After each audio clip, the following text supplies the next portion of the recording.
Phone ట్యాపింగ్లో అంతా రావులే, ఆ సామాజిక వర్గానికి చెందిన వ్యక్తుల ప్రమేయమే ఎక్కువ. రింగుగా మారిన రాజకీయ నాయకులు, అధికారులు. ఫోన్ ట్యాపింగ్ కేసులో కొత్త విషయాలు వెలుగులోకి వస్తున్నాయి. రావు అంటే విలమ సామాజిక వర్గానికి చెందిన రాజకీయ నాయకులు, అధికారుల ప్రమేయమే ఇందులో ఎక్కువగా ఉందని దర్యాప్తు టీం గుర్తించినట్లు తెలిసింది. ఈ వ్యవహారంలో ఇన్వాల్వ్ అయిన అధికారుల్లో పలువురు బీఆర్ఎస్ పార్టీలోని విలమ సామాజిక వర్గానికి చెందిన కీలక నేతల బంధువులని, ఆ లీడర్ల సూచనల మేరకే నేతల ఫోన్లను ట్యాపింగ్ చేసినట్లు తెలుస్తుంది. ఎంత దారుణమైంది ఇది, ఎంత దారుణం అంటే వార్త. అంతా రావులే అంటే మనకు అర్థం కాదు. ఈ రావు అంటే ఏదో రాదట కదా, వస్తుంది రాదు అన్నట్టుగా రావులే అనే పదం ఏదైతుందో ఆ రావులే అనే పదాన్ని ఇక్కడ ఉపయోగించారు తప్ప విలమలే అనే పదాన్ని ఎందుకు ఉపయోగించగలిగిపోయారు? అంటే ఈ టాలెంట్ అనేది వాళ్ళ కులానికి సంబంధించిన విషయంలో తక్కువ చూపించకుండా ఈరోజు రెడ్డిలకు సంబంధించిన విషయంలో కానీ మిగతా వాటి విషయానికి సంబంధించిన కానీ కొత్త పదాలను ఉపయోగించడానికి ప్రయత్నం చేస్తారు. ఇక్కడ క్లియర్గా ఫోన్ ట్యాపింగ్ కేసులు అందరూ విలమలే అని చెప్పేసి రాయాలి కదా, విలమ సామాజిక వర్గానికి అని. ఇక్కడ ఏమని రాసిండు, బీఆర్ఎస్ పార్టీలోని విలమ సామాజిక వర్గానికి చెందిన కీలక నేతల బంధువులని. ఇక్కడ రావు సామాజిక వర్గం కూడా ఉన్నదా?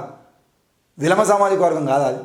రావు సామాజిక వర్గం ఉన్నది, ఇక ఒక్కొక్కటి శెట్టి సామాజిక వర్గం అంటారు కావచ్చు, శర్మ సామాజిక వర్గం అంటారు కావచ్చు, అది కోమటి సామాజిక వర్గము, లేదంటే బ్రాహ్మణ సామాజిక వర్గము, మాదిగ సామాజిక వర్గము.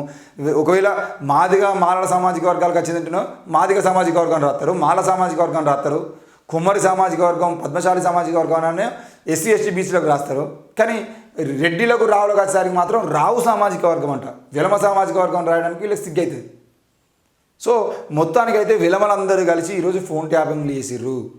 అది రెడ్డి సామాజిక వర్గం ఇప్పుడు చెప్తున్నటువంటి విషయం. ఇది క్లియర్. కాంగ్రెస్ పార్టీ రెడ్డి సామాజిక వర్గము పోయినసారి కేసీఆర్ సామాజిక వర్గానికి సంబంధించిన విషయంలో విలమ సామాజిక వర్గంలో ఎవరెవరు ఫోన్ ట్యాపింగ్ చేశారు అని అంటే హరీష్ రావు ఉన్నాడు, కేటీఆర్ ఉన్నాడు, కేసీఆర్ ఉన్నాడు, దాంతోపాటు సంతోష్ రావు ఉన్నాడు. ఈ రావులందరూ కలిసి వీళ్ళ కింద ఉన్నటువంటి రావులు ఎవరైతే ఉన్నారో, విలమలు ఎవరైతే ఉన్నారో, విలమ అధికారులు ఎవరైతే ఉన్నారో ఆ విలమ అధికారులను అందరినీ పెట్టుకొని ఈరోజు ఫోన్ ట్యాపింగ్ చేసిరు. ఒక్కటి కాదు, రెండు కాదు, దాదాపుగా ఫోన్ ట్యాపింగ్ కేసులో ఇప్పటి వరకు ఎంతమంది పేర్లు బయటకు వస్తే అంతమంది కేవలం విలమలే. కాబట్టి ఆ విలమ సామాజిక వర్గానికి చెందినటువంటి నాయకులు, విలమ సామాజిక వర్గానికి చెందినటువంటి వ్యక్తిని నమ్ముకొని, ఎందుకంటే మిగతా వాళ్ళని పెట్టుకున్నాం అనుకో, రెడ్డిని పెట్టుకుంటాం అంటే రేవంత్ రెడ్డికి పర్మిషన్ ఇస్తాడు.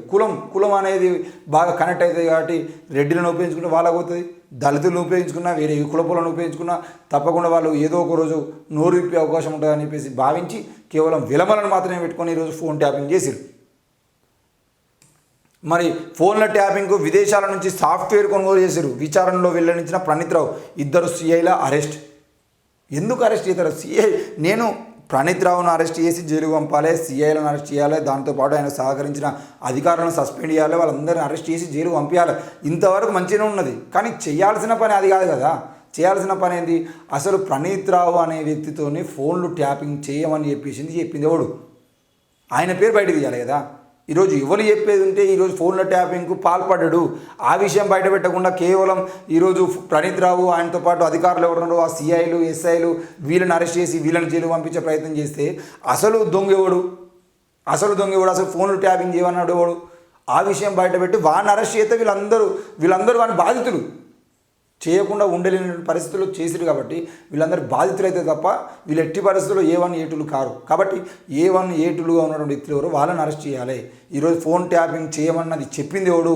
ఆ రాజకీయ నాయకుని బయట తీయాలని చెప్పేసి మేము డిమాండ్ చేస్తూ ఉన్నాం.